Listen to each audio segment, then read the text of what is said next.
So, who's in my Pro Wrestling Hall of Fame class of 2001? Up first, Animal.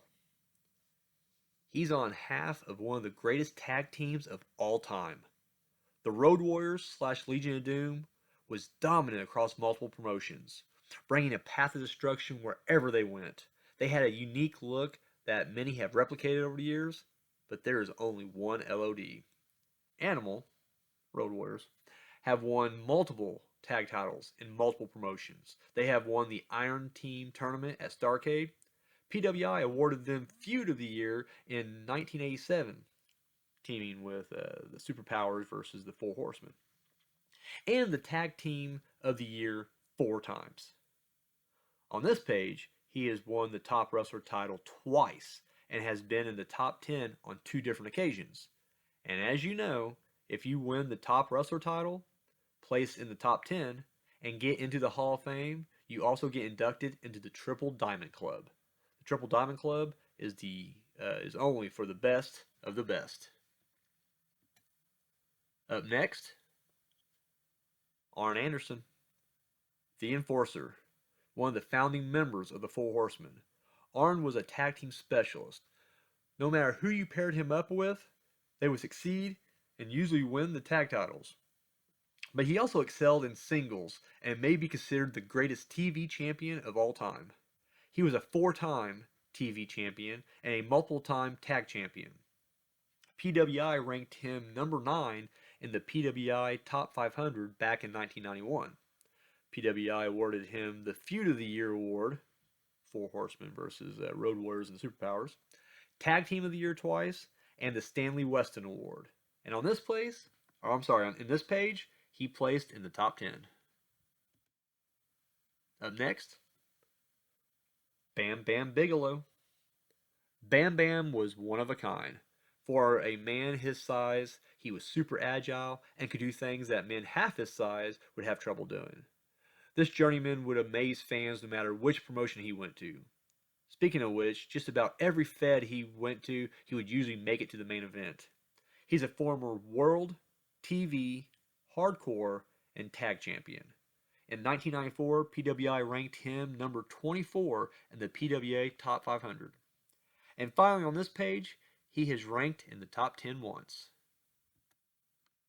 Up next, Bobby Eaton. Much like Arn Anderson, Bobby Eaton was a great tag team wrestler, one half of the legendary Midnight Express, but could make it and pivot to the singles wrestling. He's a former TV champion as well as a former US and World Tag Team champion. He was ranked 27 in the PWI Top 500. He also won the PWI Tag Team of the Year with Stan Lane as the Midnight Express.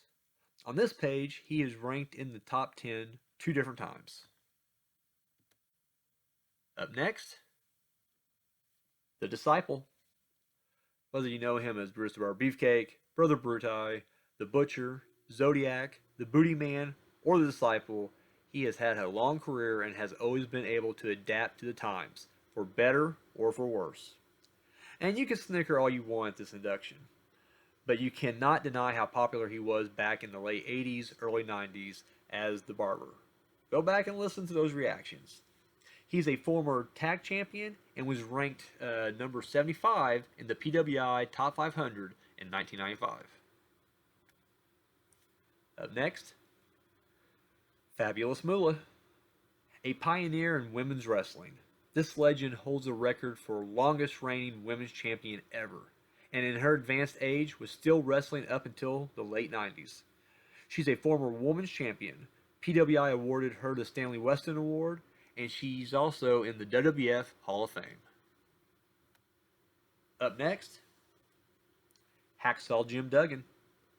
Few wrestlers could match the patriotism of Hacksaw Jim Duggan and be as beloved at the same time. With his signature 2x4, battle cry of "Ho!", the crowd chanting "USA!", Hacksaw Jim Duggan has been a crowd favorite for years. He's a former US and TV champion and was ranked number 66 in the PWI Top 500 in 1993. On this page, he was ranked in at the top 10 once. Up next, Hawk. As I mentioned when I inducted Animal, the Road Warriors / Legion of Doom is considered one of the greatest tag teams ever. They have won tag titles across multiple promotions. But of the two, Hawk seemed to have more luck in singles wrestling, as he had a run against world champion Ric Flair back in the day. And of the two Road Warriors, Hawk had more personality. Hawk is a former tag champion, the Iron Tag Team of 1989, PWI's Tag Team of the Year 4 times, winner of the PWI Feud of the Year, Road Warriors and Superpowers versus Horsemen, and was ranked number 25 in PWI's Top 500 in 1995. On this page, he's a former 2-time Top Wrestler champion. He also ranked in the top 10 twice, even ranking in at number 1 in 1989. And as you know, that qualifies him to be part of the Triple Diamond Club. Up next, Jimmy Superfly Snuka.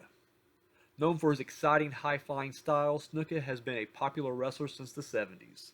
He's a former world and TV champion. He was ranked number 75 in PWI's Top 500 in 1993. He was also awarded PWI's Match of the Year versus Bob Backlund in a cage match, Most Popular Wrestler of the Year, and Tag Team of the Year with Ray Stevens. He was also inducted into the WWF Hall of Fame. Up next, Lex Luger. Luger has been a top star since he entered the NWA joining the Horsemen. From that point on, he has always found himself in the main event no matter which promotion he was in. When he was a hero, the fans loved him. When he was the villain, the fans hated him as much. He's a former World, Tag, US, and TV champion. He's a former Royal Rumble winner. He was ranked number 2 in PWI's Top 500 back in 1991. He was also won PWI's Rookie of the Year, 86, Feud of the Year, Horsemen vs. Road Warriors and Superpowers in 87 versus Flair in 88 and 90, Match of the Year with Sting versus the Steiner Brothers at Super Brawl in 91, Comeback of the Year, 93, Most Popular Wrestler of the Year, 93, and Wrestler of the Year, 97. On this page, he's a former 2-time Top Wrestler champion and has ranked in the top 10 5 times. And that also qualifies him to join the Triple Diamond Club. Up next, Lou Albano. A former wrestler best known as one of the greatest managers of all time. Captain Lou has led 15 different teams and 3 singles wrestlers to championship gold. He was one of the main components in the Rock and Wrestle connection, and he would find mainstream success as Mario in the Super Mario Bros. Super Show. He won PWI's Manager of the Year 3 times and the Editor Award once. And in '96, he was inducted into the WWF Hall of Fame. Up next, Repo Man. Or you know him as Repo Man, the Blacktop Bullies, Smash, or simply Barry Darsow. He's had his best success as a tag wrestler as part of the legendary tag team Demolition.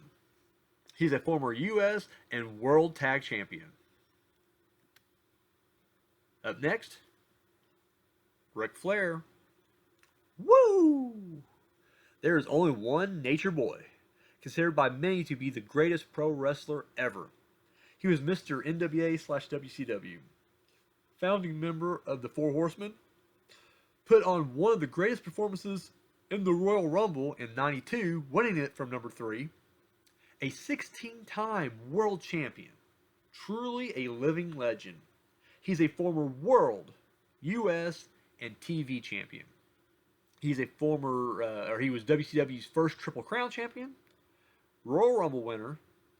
PWI awarded him Feud of the Year 4 times, Match of the Year 4 times, Most Hated Wrestler twice, Rookie of the Year, and Wrestler of the Year 6 times, Wrestler of the Decade in the 80s, and was ranked number 3 times in the PWI Top 500. On this page, he's a 2-time Top Wrestler champion and has been in the top 10 3 times, making him eligible to be inducted into the Triple Diamond Club. Up next, Rick Martel. In every major promotion Martel went to, he found a level of success. In the AWA, he won the world title. WWF, he was a tag specialist and had his greatest run as the model. And even in his final brief comeback run of 1998 in WCW, he would win the TV title. Every promotion he went to, gold followed. He's a former world, tag, and TV champion. Up next, Rick Rude. Ravishing Rick Rude was a top guy no matter where he went. Injury cut his in-ring career short, but he found success as a manager/enforcer. He was a founding member of DX, and the only guy to appear on Raw and Nitro in the same night. He's a former World, Intercontinental, and U.S. champion. He was a recipient of the Jesse the Body Award.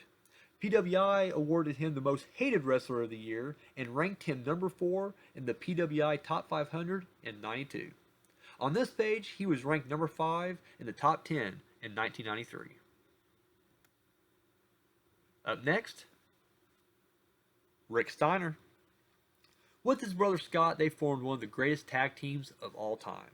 They found success wherever they went. But he wasn't just a tag specialist. He found single success and gold on his own as well. His style was a blend of technical wrestling and power moves, and he has no problem brawling. He's a former world and U.S. tag champion, as well as a holder of the U.S. and TV gold. He and his brother also won the Pat O'Connell Memorial Tag Team Tournament. He was awarded PWI's Match of the Year, Steiner Brothers versus Sting and Luger, Tag Team of the Year twice, and was ranked number 10 in the PWI Top 500 in 1991. On this page, he's a two-time Top Wrestler champion. He was ranked in our Top 10 5 times. Number 7 in '89, number 2 in '90, number 3 in '91, number 4 in '93, and number 3 in '97. And with those credentials, he is also now a member of the Triple Diamond Club. Up next, Rugged Ronnie Garvin. Rugged Ronnie Garvin was as tough as nails. He has been described as the man with the hands of stone. He's a former world, U.S. tag, and TV champion. He was ranked 126, he was ranked at number 126 in PWI's Top 500. And finally, Sting. He is the icon, the franchise, the man who has represented everything that WCW has ever stood for. Sting is considered one of the best wrestlers of all time, a fan favorite who has never turned his back on the fans. He's a former world, tag, U.S., and TV champion. He has won the Iron Man tournament, Battle Bowl, the King of the Cable tournament, and the European Cup. PWI has awarded him the Match of the Year, teaming with Lex Luger versus the Steiner Brothers, Most Improved Wrestler of the Year, Most Inspirational Wrestler of the Year, Most Popular Wrestler of the Year 4 times, Wrestler of the Year, and has been ranked number 1 in PWI's Top 500. On this page, he has won the Top Wrestler title 7 times and shares the record with Stone Cold with most overall number of shows as champion with 21. He also has been in the top 10 7 times. He also shares the record with Hulk Hogan and Macho Man, as they are the only 3 wrestlers to be ranked number 1 twice. And he holds the record for most consecutive appearances in the top 10 with 4 years straight, 92 to 95. And as you know, that makes him qualify for the Triple Diamond Club. And finally, Sting has been chosen as the head of the class this year. So congratulations, class of 2001.